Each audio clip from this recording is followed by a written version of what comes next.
ये sometimes entertaining हो सकते हैं बट ऑलवेज एनलाइटनिंग होंगे। ये समटाइम इंटरेस्टिंग हो सकते हैं but it will always be informative. So don't take it that it's a movie जो flop और right हो सकता है. You have to take it, these are news, these are facts, these are actual, and there is no, इसके अंदर कोई भी हम लोगों ने फिक्शन नहीं डाला हुआ है. सो आप लोग ये बस सोचिए कि बहुत इंटरेस्टिंग स्टोरी की तरह होगा. स्टोरी नहीं है, करण जौहर का पिक्चर नहीं है जो इंटरेस्टिंग ही बनेगा. सो आज हम लोग बात कर रहे हैं pirates of the red sea. Red sea देखो यहाँ पे, ये रहा रेड सी. ध्यान देना, सऊदी अरेबिया, यमन, ये रेड कलर का यमन को ध्यान देना. नाम है रेड सी बट सी तो ब्लू ही होते हैं.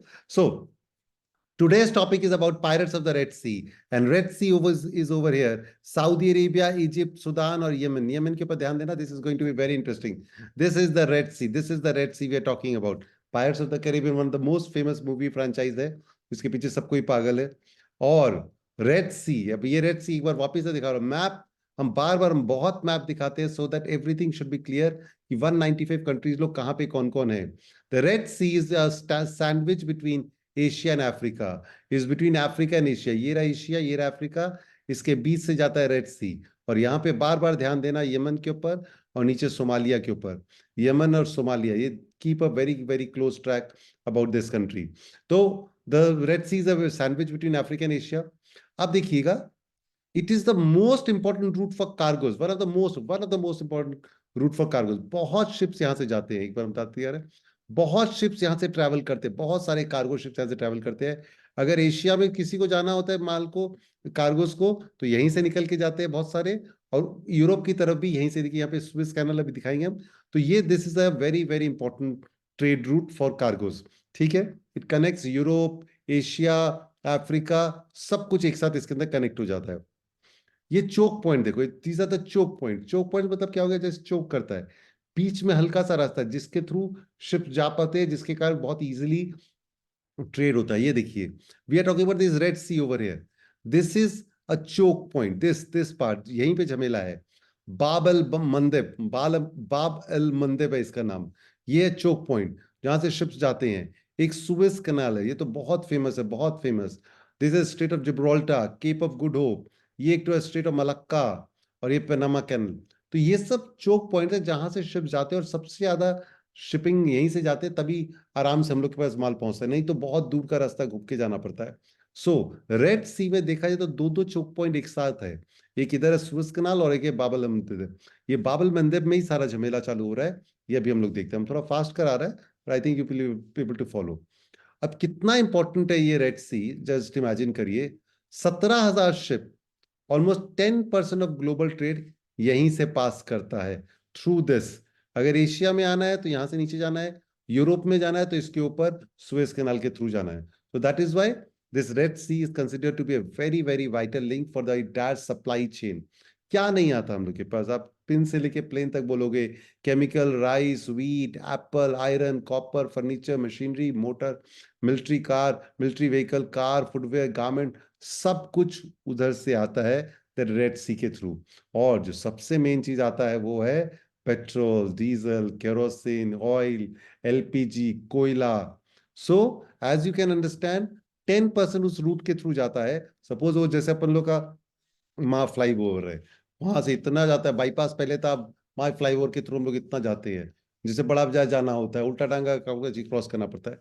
सो this is a very very vital, this Red C is suppose to be very very vital point for this one. ध्यान दीजिएगा इसको ठीक से समझने के लिए. तो ये बहुत बहुत जरूरी चीज है इसके अंदर देखने के लिए. इसके बाद देखिएगा, रेड सी का नाम रेड सी क्यों दिया गया. क्योंकि इसके नीचे एक तो प्लांट उगते, बोलते हैं कि एक तो प्लांट होता है which is reddish in colour. तो ऊपर से देखो तो रेड रेड इसके ऊपर दिखाई देता है, पानी देखता रेड हो गया, इसलिए इसको रेड सी बोला जाता है. एक ये थ्योरी है. एक जन बोलते हैं पहले के जमाना में इसमें बहुत सारी घास उगते हैं, तो इसको रेड नहीं, वीड सी बोला जाता था. वीड्स बहुत सारे उगते थे, तो वो वीड से वीड वीड वीड करते करते रेड हो गया. पता नहीं जो भी कारण है, it is saltiest sea in the world, and the name is because of the plant that grows. ठीक है, this is about, we are talking about the red sea के मैप. मैं बार बार आप लोग को क्लियर कर रहा हूं कि एकदम क्लियर मैप अपने माथा में रख लो. ये रहा इंडिया, ये रहा रेड सी, यहाँ पे यमन है, यहाँ पे सोमालिया है, and this is one of the most important trade routes of the world. क्योंकि ऊपर में यूरोप जाना हो, नीचे यहाँ जाना हो, तो सब कुछ इसके थ्रू पास ऑन हो सकता है। अब देखिएगा, अब अपन को पता है ये टॉपिक हमने किया था 7 अक्टूबर 2023 को, आज से ऑलमोस्ट 3 मंथ्स पहले वॉर स्टार्ट हुआ इसराइल और पैलेस्टाइन के बीच में। इसराइल और पैलेस्टाइन की जब लड़ाई चालू हुआ 7 अक्टूबर 2023 को, वो अभी तक चल रहा है, ऑलमोस्ट 90 डेज हो गए हैं। आज 6 जनवरी है, ऑलमोस्ट 3 मंथ हो गया है। अब ये चल रहा है इसराइल और पैलेस्टाइन, एकदम ध्यान दीजिएगा, ये रहा इसराइल और पैलेस्टाइन। मैप में अभी हम दिखाएंगे आप लोग को वापस। This a group call Houthi in Yemen. बार बार याद देखिए, मैंने आपको शुरू से बोला यमन के ऊपर ध्यान देना है। This a militant group called Houthi in Yemen. They are absolutely fierce. उन लोग को सिर्फ मतलब they believe in taking things by fighting, they don't believe in peace वीस में ज्यादा ध्यान नहीं देते, they don't believe in that. This a militant group called Houthi and they are in Yemen. This a militant group, उनके पास tank, rockets, drones, missiles, you ask it, and every type of weapon they have in full force. तो ये देखिएगा वापस, again I am taking और this is Israel. Israel Palestine का war यहीं पे चल रहा है। This a war going on between Israel and Palestine over here, and this is the red Sea, and this is Yemen. So all these जो भी मैंने बताया, this people are in Yemen. This Houthi group is in Yemen. This Houthi group is in Yemen and they control almost the entire Yemen. Major part of the Yemen उन लोग ही control करते हैं। And Yemen का capital है सना, currency है riyal, location है Asia. Quiz में दरकार पड़ेगा, जल्दी जल्दी एकदम नोट करो भाई, आप लोग सब सीए कर रखे हो तो एकदम फटाफट करते हैं। सो यमन का कैपिटल सना, रियाल और एशिया। So this Houthi groups control the capital of Yemen also, the Sanaa, and they have militant group. इन लोग के पास इतना, ये वापस map again and again I said, this is Bab Mandeb, जहां से वो चोक पॉइंट है, जहां से शिप्स क्रॉस करता है, ये रेड सी है, ये यमन है, और अंडर हाउती कंट्रोल ये पूरा एरिया उसके अंडर में है। ठीक है। हाउती को इतना वेपन मिलता कैसे है? यमन को normally Houthis get all the weapons from Iran, और उन लोग, ईरान उसको भरपूर सब कुछ देता है, सब कुछ देता है, सब तरह का मिसाइल्स, रॉकेट लॉन्चर्स और ड्रोन्स, और जो मांगो सब तरह का आर्म्स मिलता है। अब ईरान भी देख लेते हैं कहाँ है, because as I said map is very important. This is India, Pakistan, Afghanistan, this is Iran, this is Iran, just here is Yemen. इसलिए ईरान इसको आराम से सारा माल दे देता है यमन को निकाल के। और ये रहा Israel, just the fulcrum is over here, सब लड़ाई का जड़ यहीं से चालू होता है। Whatever might be the reason, हम लोगों ने डिस्कस किया था जब किया था। तो यमन, ईरान, ईरान ये रहा। ईरान इस काफी लार्ज है कंपैरेटिवली। ईरान का कैपिटल है तेहरान, करेंसी है रियाल, और वो एशिया में सिचुएटेड है। ईरान उसको पूरा यमन को अपना वेपन्स देता है। ठीक है। नाउ दीज हाउतीज जो यमन में रहते हैं, they hate Israel and they are a very big supporter of Palestine, very big। उन लोग को पूरा पैलेस्टाइन को सपोर्ट करना है। दे मतलब उन लोग बोलते हैं कि हम लोग को इसराइल को मारना ही मारना है। They are complete bitter enemies of Israel है। तो जब इसराइल पैलेस्टाइन के बारे में लड़ाई चालू हुआ ना, जब इन लोग दोनों का लड़ाई चालू हुआ, after the war started, Houthis openly said they will attack and harm Israel. तो अब देखो, पहले लड़ाई चल रहा था इसराइल और पैलेस्टाइन में, अब क्या हो गया, पैलेस्टाइन के साथ हाउतीज भी आ गए। तो ना हाउती एंड पैलेस्टाइन एक तरफ हो गए, इसराइल अकेला हो गया। Iran backed Houthis attack Israel, Yemen to officially enter war with Israel. So लड़ाई चल चल रहा है, दोनों का लड़ाई चल रहा था, इन लोग भी घुस गए उसके अंदर। हाउतीज लोग ने बहुत सारे large number of missiles, ballistic missiles, drones Israel के ऊपर तरफ, इसराइल की तरफ छोड़े भी हैं अभी आज 2-3 महीना में। They are attacking, they are already started to attack Israel. ठीक है। 19 अक्टूबर, मैं फास्ट बोल रहा हूँ, ऐसे टाइप फास्ट बोल रहा हूँ क्योंकि आप लोग समझ पाओगे, इट्स लाइक अ स्टोरी। और 19 अक्टूबर, लड़ाई चालू होने के 12 दिन बाद, 7 अक्टूबर को लड़ाई चालू हुआ था। यूएसए ने कहा, यूएसए ने कहा, उनकी नेवी ने कहा 3 मिसाइल्स एंड सेवरल ड्रोन्स जो हाउतीज लोग ने छोड़े थे इसराइल की तरफ, उसको इंटरसेप्ट किया है और उसको डिस्ट्रॉय कर दिया है। This was the first action by US military to defend Israel. तो यूएस से बोला हमको तो इसराइल को डिफेंड करना ही करना है। हाउतीज लोग वहां से रॉकेट और मिसाइल्स और ड्रोन छोड़ रहे हैं, and we are blocking them, destroying them. ठीक है। ऑलमोस्ट सब चल रहा है, चल रहा है। ठीक है। अब अपन लोग आते हैं पायरेट्स के ऊपर। बहुत मूवीज जानते हैं हम लोग, बहुत चीज जानते हैं। हुआ the pirates. Pirates are sailors who attack other ships. Pirates sailors who attack other ships and steal property. आजकल तो पायरेट्स इतने बारे नहीं जानते. In the 19th century pirates roam the seas, बहुत फेमस फेमस बुक्स है. हर बुक में पहले का जमाना में यही दिखाया जाता था, द कैरेक्टरिस्टिक्स ऑफ पायरेट्स, और उसको लार्जर देन लाइफ बनाया जाता था. तो ब्लैक स्पैरो और पता नहीं क्या क्या, ये तो मूवीज भी बना हुआ है इसके ऊपर, लेकिन बुक्स बहुत अच्छे अच्छे लिखे जाते थे इसके ऊपर. तो पायरेट्स लोग जो थे वो पहले के जमाना में ज्यादा होता था जो बुक्स बनते थे. But now they are making a come back on high seas. Africa और एशिया की तरफ ये पायरेट्स लोग अब वापिस आने लग गए हैं, स्पेशली सोमालिया की तरफ. स्पेशली सोमालिया हम दिखाएंगे. तो pirates are making a come back. तो ये जो हाउतीज लोग है ना, ये हाउतीज लोग जो मैं बार बार बता रहा हूं, ये हाउतीज लोग यहां से अटैक कर रहे हैं इसराइल के ऊपर. ठीक है. बट ना उन्होंने क्या किया, उन्होंने जो नया पॉलिसी चेंज किया, 19 नवंबर उन्होंने क्या किया, 19 नवंबर को दे चेंज द स्ट्रैटेजी. एक शिप आ रहा था इंडिया की तरफ. मतलब ये वाला जो शिप है, मैंने ऐसा वीडियो देखा नहीं जो मैं अभी दिखाने जा रहा हूं. गैलेक्सी लीडर करके जो शिप आ रहा था, it was bound towards India. वो कार गाड़ी को ट्रांसपोर्ट करता है, वो खाली था. It was coming towards India on 19 October with 25 उसके क्रू थे. और इसके ऊपर हाउती के पायरेट्स लोग ने अटैक किया और इसको हाईजैक, किडनैप करके हाईजैक करके ले गए. मतलब ये अलग तरह का वीडियो है. मेरे को लगा नहीं कि कभी ऐसा भी, जब मैंने फर्स्ट टाइम देखा तो मेरे को लगा ये कार्टून चल रहा है. ये कार्टून नहीं है, ये एक्चुअल है. मैं आप लोगों को दिखाना चाहूंगा. Just look at it. This looks like, ये देखिएगा. Just look at it. This looks straight out of, ये देखिएगा, ये देखिए. ये हेलीकॉप्टर में हाउती के पायरेट्स है, और ये हाउती के पायरेट्स लोग शिप पे लैंड कर रहे हैं. ये हाईजैकर्स निकल रहे हैं, पायरेट्स निकल रहे हैं, यू से pirates with their gun. This is not a video game, this is actual footage they took. Pirates लोग ने ये फुटेज रिलीज किया है. पूरा शिप के ऊपर घूम रहे हैं. They are entering the cabin जहाँ पे क्रू मेंबर्स और कैप्टन है. And they have been threatened with that their life will be in danger. Just look at it. This is actual live kidnapping real time footage. Looks like completely out of video. और ये kidnap करके ले जा रहे हैं. ये चारों तरफ जो छोटे छोटे है ना, ये किडनैपर्स लोग के, हाउतीज लोग के हैं. They have kidnap the entire ship को उन्होंने हाईजैक करके किडनैप कर लिया है. The pirates. एक और दिखाते हैं. अब वो कहाँ ले गए उसको, देखिए, मजेदार देखिए. ये तो हाईजैक करते हुए फोटो था. अब देखिए उन्होंने क्या किया, ये देखिए. मतलब just look at it, just look at it. ये देखिए, ये यमन में इन्होंने किडनैप करके इंटायर शिप को उठा के लेके गए हुए हैं. और ये वहां का Ibrahim travel out to get here, सब देखने आ रहे हैं.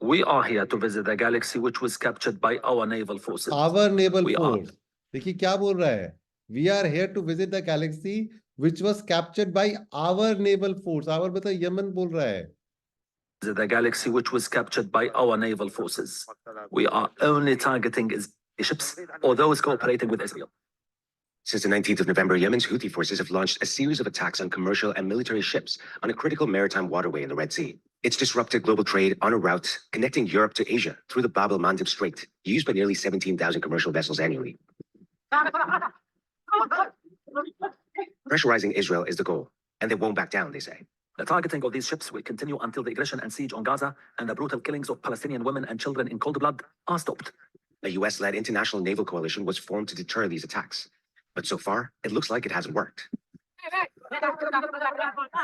Ibrahim says a military combat helicopter is perhaps an easier mode of transport to the seized ship, which is partly owned by an Israeli billionaire businessman's company.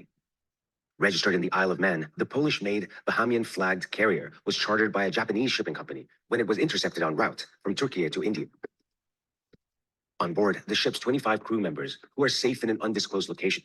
25 crew members who are safe in an undisclosed location. Kidnap करके पूरा hijack किया गया है. और अभी Yemen के आदमी लोग उस शिप में अपना एक जन का शादी करवा रहे हैं. This is a marriage. Are replaced by hundreds of Yemeni visitors.